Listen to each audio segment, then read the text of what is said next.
Bueno, buenos días a todos.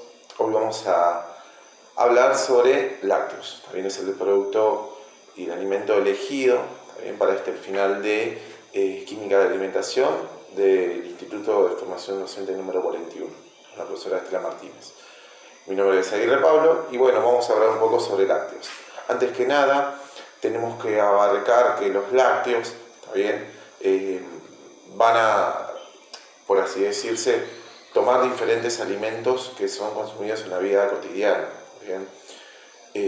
Primero que nada tenemos que saber que la leche cruda es de donde va a venir todo. Hay una leche cruda que es obtenida de animales, puede ser cabra, oveja, vaca, que es el más utilizado, pero bueno, data de, primero que nada tenemos que tener que data de hace aproximadamente 9000 años, que fue cuando el hombre pudo empezar a domar, por así decir, a los animales, está bien, que son vaca, oveja, cabra, y hace 8500 años fue que empezó aproximadamente el consumo de lácteos, ¿está bien? De lácteos, pero primeramente tenemos que decir que fue el consumo de leche cruda, ¿está bien? Que puede traer consigo diferentes enfermedades, ¿está bien? Pero bueno, con el avance del tiempo y la tecnología se fue llevando diferentes métodos de disminuir esta contaminación de la leche.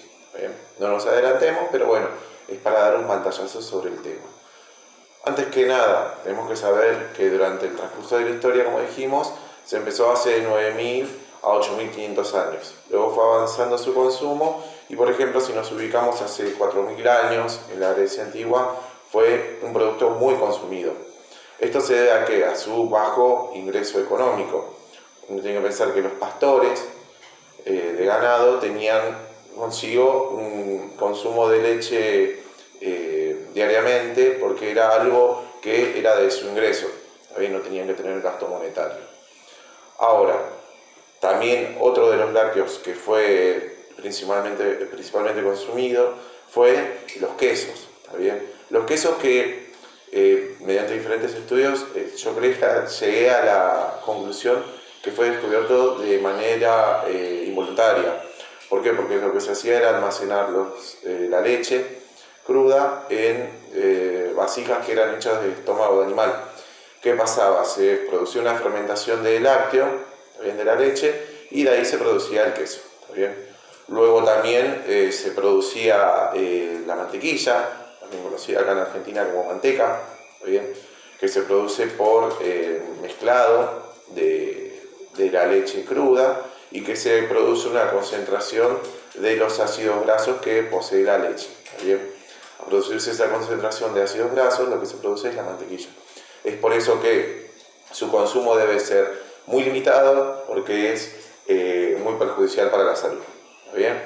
Bueno, yéndonos más adelante en el tiempo, ¿qué pasaba con la leche? La leche tiene un problema que es muy, pero muy perecedero. Es uno de los alimentos más perecederos que existe, ¿está bien? Junto con las carnes. Pero bueno, ¿qué pasa? Siempre tiene que tener un mantenimiento de la cadena de frío. Con las carnes, por ejemplo, nosotros podríamos agregarle, como se utilizaba en la antigüedad, sales, ¿está bien?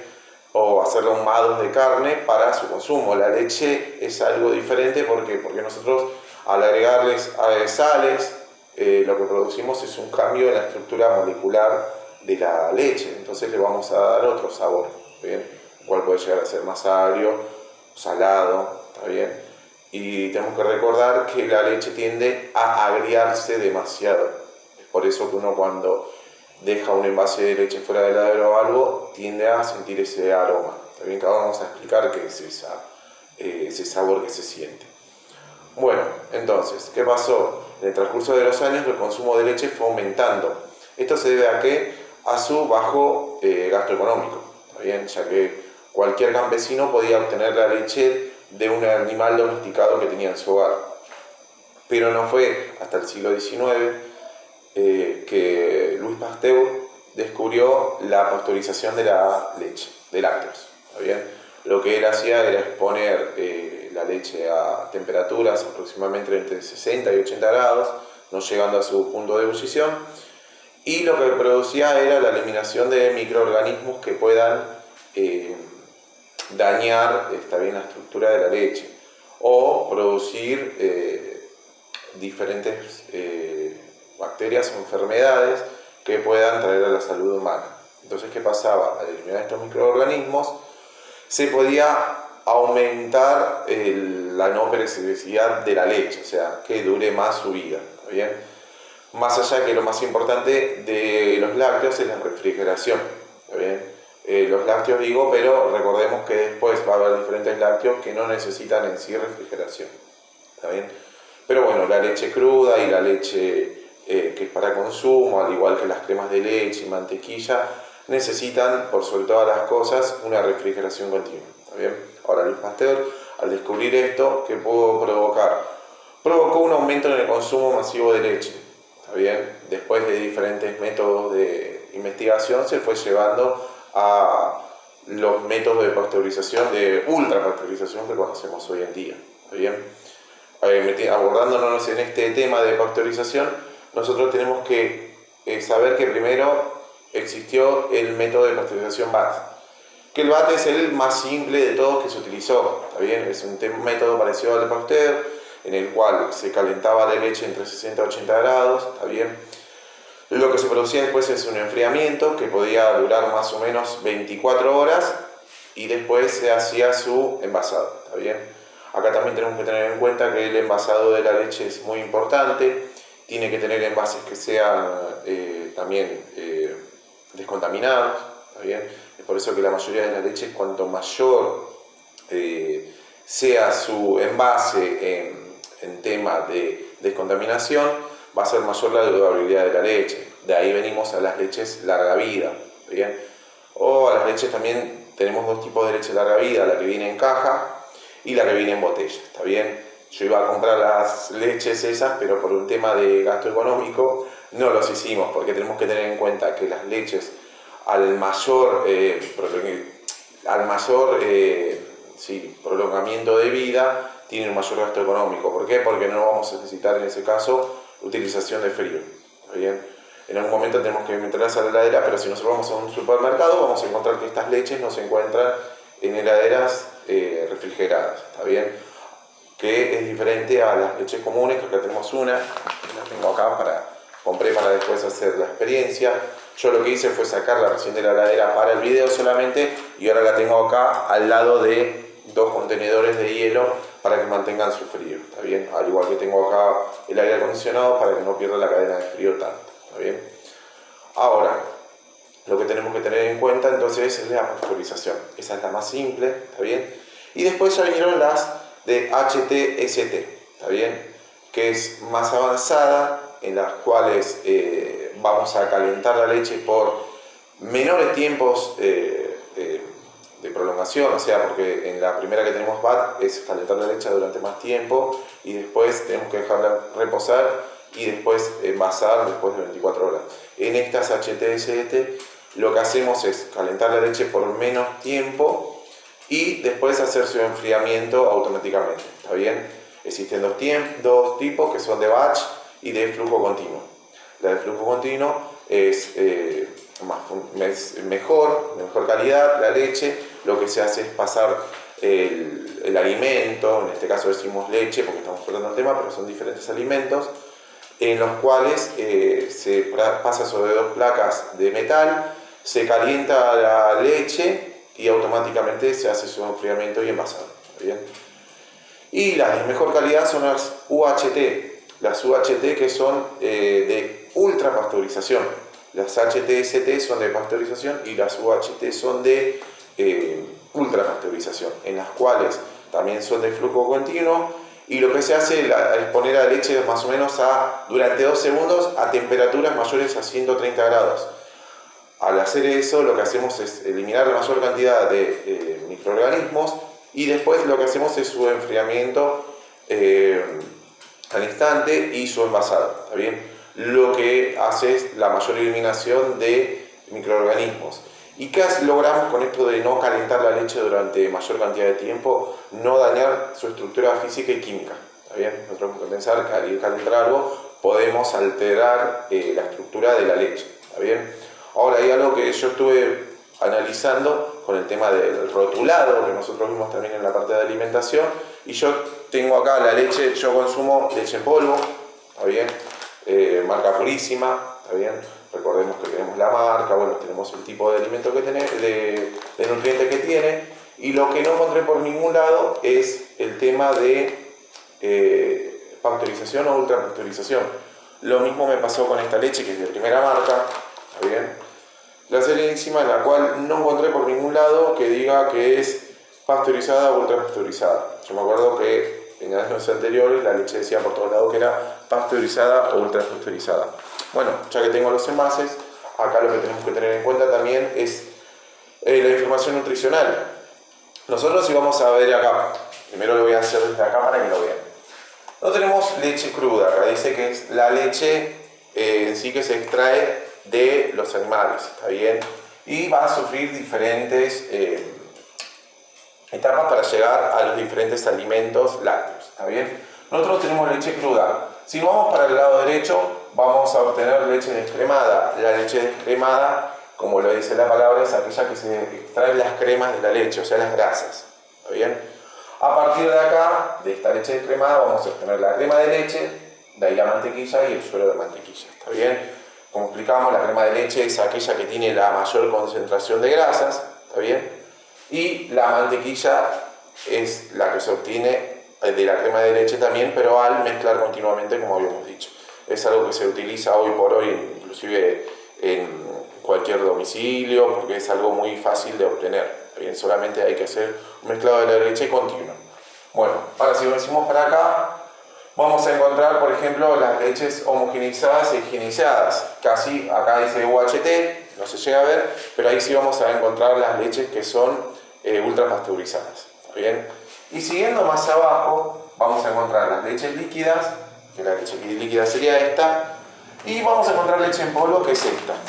Ahora, dentro de la leche en polvo, leche vaporizada y leche condensada, que en el cuadro este no lo dice, yo lo voy a explicar, vamos a tener las leches concentradas, ¿está bien?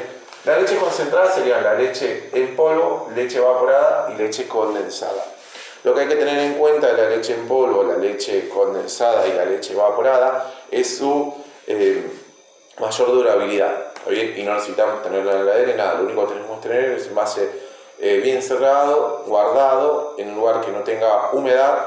Esto de la humedad, ¿a qué se debe? A que no tenemos que exponerla a la humedad del ambiente por el tema de la actividad acuosa. Más allá que es una leche en polvo que no tiene contenido de agua, tiene una pequeña actividad acuosa que ronda los 0,4, ¿está bien? Recordemos que el rango de actividad acuosa es de 0 a 1, entonces si tenemos un 0,4 de actividad acuosa, tiene una pequeña cantidad de actividad acuosa que no es comparable con la actividad acuosa que tenemos de esta leche. Esta es de un 0,95 aproximadamente, ¿está bien? Entonces va a tener más tendencia a crear microorganismos que afecten la vida útil de la leche, ¿está bien? A diferencia que esta. Y acá lo que tenemos que tener en cuenta también entre la leche evaporada y la leche condensada es que en la leche evaporada no le quitamos la totalidad del agua, lo mismo que en la leche condensada. Y la leche condensada es aquella que tiene contenido de azúcar, ¿está bien? Es una leche muy dulce, muy espesa, que va enlatada, que dura años, ¿está bien? Sin abrirse, por supuesto. Es muy utilizada, por ejemplo, en la preparación de tragos, ¿está bien? Al ser muy dulce, se utiliza para eso. Bueno, entonces, viendo esto de, yo dije leche líquida y las leches concentradas. Las leches concentradas lo que van a influir en mucho es en la información nutricional del alimento, que es parte de lo que nosotros tenemos que ver acá. Por ejemplo, voy a hacer un ejemplo. En los dos casos analizan la misma cantidad de leche, o sea, en este caso son 200 mililitros de leche, ¿está bien? Y tenemos que tener en cuenta que el valor energético en la leche en polvo y la leche líquida entera es muchísimo mayor, ¿está bien? ¿Por qué? Porque tiene las concentraciones acá reducidas. Es por eso que esta leche tiene mayor cantidad de preparación, pesa solamente 400 gramos y rinde aproximadamente 3,5 litros. Acá tenemos solamente 1 litro de leche. Es por eso que tenemos que tener en cuenta el valor nutricional en la concentración. Después todas las leches dicen los mismos aportes de vitaminas. Esto hay que tener en cuenta, por ejemplo, lo de la vitamina D, que es es muy importante en la leche. ¿Por qué es muy importante en la leche? Hay zonas, está bien, en las cuales el ingreso de la luz solar es muy poco. La vitamina D viene del sol, ¿está bien? De que absorbe el cuerpo, entonces se activa la vitamina D de nuestro cuerpo y podemos consumirla de esa forma. Ahora, en las zonas en las cuales hay mucha cantidad de nubes, zonas muy frías, en las que no hay ingreso de luz solar, ¿cómo se obtiene la vitamina D de las leches? Es por eso que es muy importante el consumo de leche. Así como también hay que tener en cuenta que hay zonas del mundo en las cuales el consumo de leche es casi nulo, ¿está bien? ¿Qué pasa cuando el consumo de leche es casi nulo? Una persona, por ejemplo, nace un bebé, consume leche de la mamá, ¿está bien? De la lactancia. Entonces tiene en sí las enzimas que son la lactasa. Que la lactasa lo que hace es después poder asimilar la lactosa. Acá tenemos la molécula de lactosa, ¿está bien? La que es un disacárido formado por la lactosa y glucosa, ¿está bien? Que es muy importante en el cuerpo humano. ¿Y qué pasa? Si una persona no produce lactasa y consume lactosa, ¿está bien? Lo que se va a producir ahí es que no puede asimilar esta lactosa y la rechaza el cuerpo, ¿está bien? Eso se llama intolerancia a la lactosa, ¿está bien? ¿Por qué? Porque el cuerpo no puede asimilarla. Hay personas que no pueden segregar la lactasa y entonces no pueden asimilar la lactosa, ¿está bien? Varié un poco con lo que dije, pero bueno, entonces hay lugares del mundo en los cuales los consumos de leche varían porque no es consumida diariamente, entonces las personas no tienen tendencia a producir la lactasa, ¿está bien? Hay países del mundo que es muy consumida, por ejemplo en Australia y Argentina. Nosotros somos uno de los principales consumidores de leche del mundo, ¿está bien? Después se engloba partes de Europa. En Europa más o menos el 97% de la población tiene la capacidad de producir lactasa. Entonces no son intolerantes a la lactosa, o sea, solamente un 3% de la población es intolerante a la lactosa, ¿está bien? Esta intolerancia a la lactosa puede incluir todas estas tipos de todo este tipo de lácteos, ¿está bien? No quiere decir que sea solamente la leche, no pueden consumir leche, no pueden consumir crema. Es por eso que, ¿qué pasa en este caso? Tenemos que tener en cuenta que la leche tiene el carbohidrato como origen más importante, que es la lactosa, ¿está bien? Después tiene vitamina A, vitamina D, diferentes minerales, ¿está bien? Y tiene una proteína muy importante que es la caseína, ¿está bien? ¿Qué pasa si nosotros no podemos consumir leche? Tenemos que tratar de consumir estos diferentes nutrientes que tiene la leche de otra manera. Es por eso que hay personas que consumen legumbres, ¿está bien? El tofu también, ¿para qué? Para asimilar las diferentes proteínas, vitaminas y carbohidratos que no están presentes, que están presentes en la leche, pero no pueden consumirlos, ¿está bien? Entonces, más o menos también hay que tener en cuenta que la leche tiene que ser expuesta a diferentes análisis, ¿está bien? Por ejemplo, tenemos que tener análisis de muestra, determinación de grasas de la leche, las proteínas, la lactosa. Todo esto se va a analizar por entes reguladores que lo que hacen es analizar por las normas ISO el tipo de leche que es consumida. Lo que tienen que tener en cuenta también esto es muy importante, es el tema del envasado. Esto que me viene a la mente, por ejemplo, que esto lo hablamos durante la cursada, las leches, por ejemplo, que son entregadas a las escuelas. Si uno ve la leche que son entregadas a las escuelas, yo el otro día acá, como estaba abordando este tema, agarré una leche de marca X, no voy a decirla, y lo que hice fue abrir el envase. Y noté que en la parte interna del envase no tenía ningún aluminio que recubra, está bien, la parte de la leche. ¿Qué va a producir eso? Que tenga mayor creación de microorganismos, y es por eso que la leche se pone fea más rápido y más agria, es por eso que uno a veces consume esa leche y tiene un gusto feo.